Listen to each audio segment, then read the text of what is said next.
Друзі, радий вітати вас на моєму каналі. Сьогодні будемо робити нормування ось цього чудового клематісу третьої групи обрізки.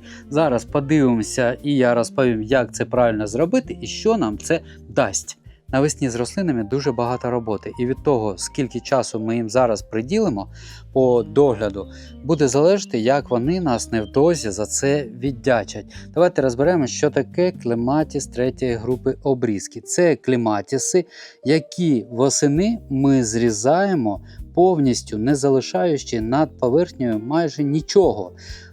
Третя група – це рослини, у яких є здатність утворювати квіти на однорічних пагонах. Тобто навесні з'являються з землі нові пагони, і вже на цих пагонах ми і побачимо цвітіння. Подивіться, який розкішний ось цей дворічний кущик. Дуже багато пагонів він сформував, з'явилося з землі. І, звісно ж, це надлишкова кількість.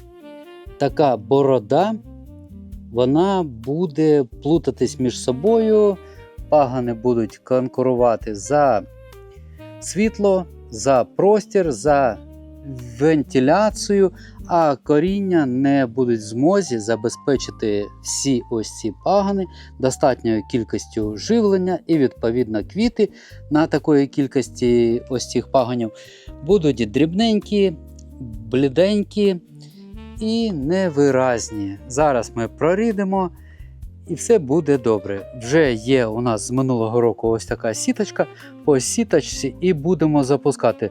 В тому сезоні вона вся була заплетена пагонами і дуже яскраво квітувала. Скільки ж треба залишити пагонів у нестарого кущика, тому що дворічний, трьохрічний кущ – це вважається молодий, залишають зазвичай 8, максимум 10. Якщо кущик більш такий старенький, можна і 12, і 15. А ви, друзі, будь ласка, одразу хочу попрохати, напишіть в коментарях, скільки залишаєте ви пагонів на клематісі третьої групи обрізки.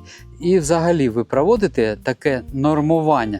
І, до речі, поки ми ще тут, хочу показати вам нашу мавританську клумбу тюльпанів. Вона, на жаль, вже відквітає. Тюльпани, звісно, квітують не так довго, як би нам хотілося, але це час, який того вартий, щоб витрачати на них, починаючи з осені, а потім ось цю коротку мить подивитися на цю красу. Мавританська клумба, я вже її показував. Що таке мавританська? Це коли ми в одному ансамблі висаджуємо самі різні кольори. І дивіться, вони які яскраві, які різнобарвні. Вони різні не тільки по кольорах, вони різні на зріст, по формі навіть бокалів і бахромчасті. Бачите, які красені. Ось жовтенькі бахромчасті. Звісно, вже краси немає. І великі тюльпани, і однокольорові, і різнокольорові. Дуже багато різних сортів, але як класно вони виглядають, коли ростуть одночасно на такій клумбі. Ось така краса. Хочеться її зафільмувати, запам'ятати, незважаючи на те, що вже незабаром ми будемо відрізати насінневі коробочки.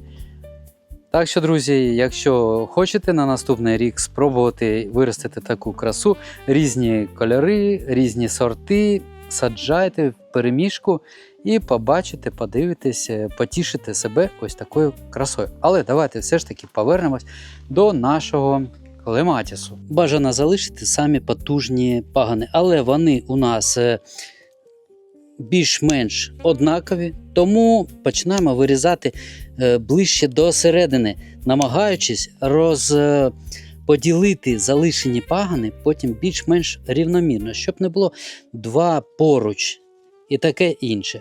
Ось цей, якщо він лежить, його також видаляємо.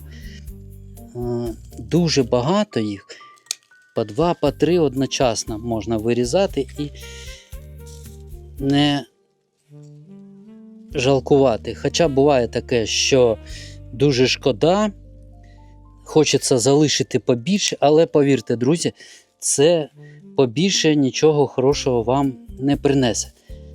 обережно їх вицмикуємо, намагаючись не зламати ті, що залишаються. Але незважаючи на те, що щось зламається, щось пошкодиться, клематіс – це ліана, яка дуже легко потім все відновлює.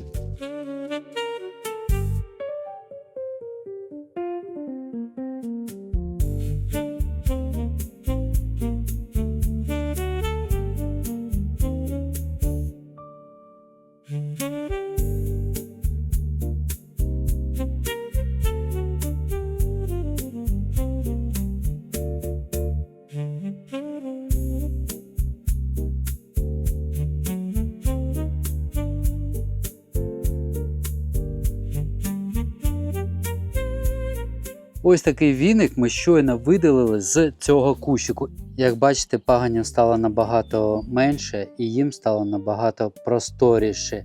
Це допоможе їм гарно розвиватися, формувати велику кількість квітів, великих і яскравих.